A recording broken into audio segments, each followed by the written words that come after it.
அரசாங்கத்தின் நிதியை எவ்வாறு நிறுவனங்களுக்கு வழங்க முடியும் என்று சிலர் கேட்கின்றார்கள். இது பிழை, இதற்கு சட்டமில்லை, இதனை வழங்க முடியாது என்று சிலர் கூறுகின்றார்கள்.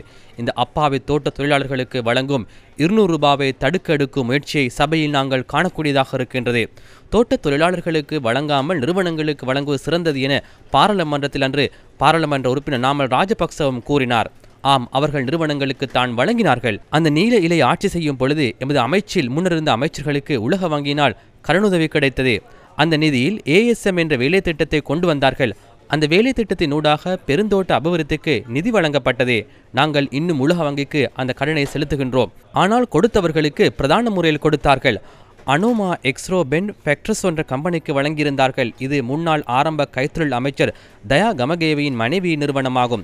149.5 லட்சம் ரூபாய் வழங்கப்பட்டது. நிறுவனவும் இல்லை, செலுத்தவும் இல்லை. அதுதான் உண்மையான கதை.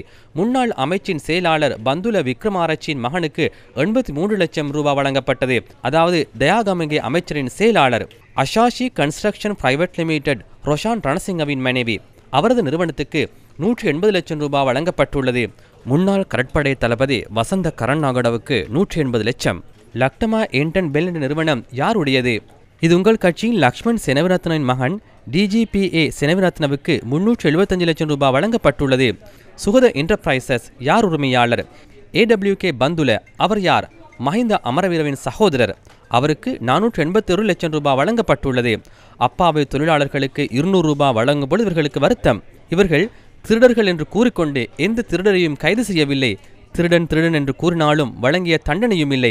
அவர்கள் ஒன்றிணைந்து அளித்த நாடு இது. இந்த நாட்டில் மீண்டும் சோறு சாப்பிடும் மாடுகள் இல்லை என்றுதான் கூற வேண்டும். ஏனென்றால் தேசிய மக்கள் சக்தி அரசாங்கமே தற்போது ஆட்சியில் உள்ளது.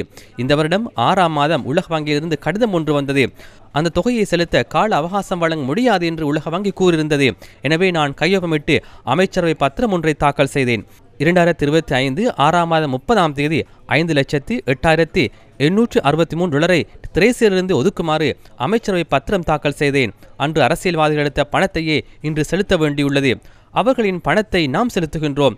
திருடியவர்கள் தொடர்பில் நாம் நின்று விடவில்லை. தற்போது சட்டமா அதிபர் ஊடாக தயா கமகே உள்ளிட்டவர்களுக்கு எதிராக வழக்கு தாக்கல் செய்யப்படுகின்றன. இந்நிலையில் அவர்கள் ஊடகங்கள் முன் வந்து தோட்ட தொழிலாளர்களுக்கு 200 ரூபாய் வழங்க எங்கு சட்டம் உள்ளது என்று கேட்கின்றார்கள். அன்று அவர்கள் எந்த சட்டத்தின்படி அந்த விடயங்களை செய்தார்கள் என்று நான் கேட்க விரும்புகின்றேன்.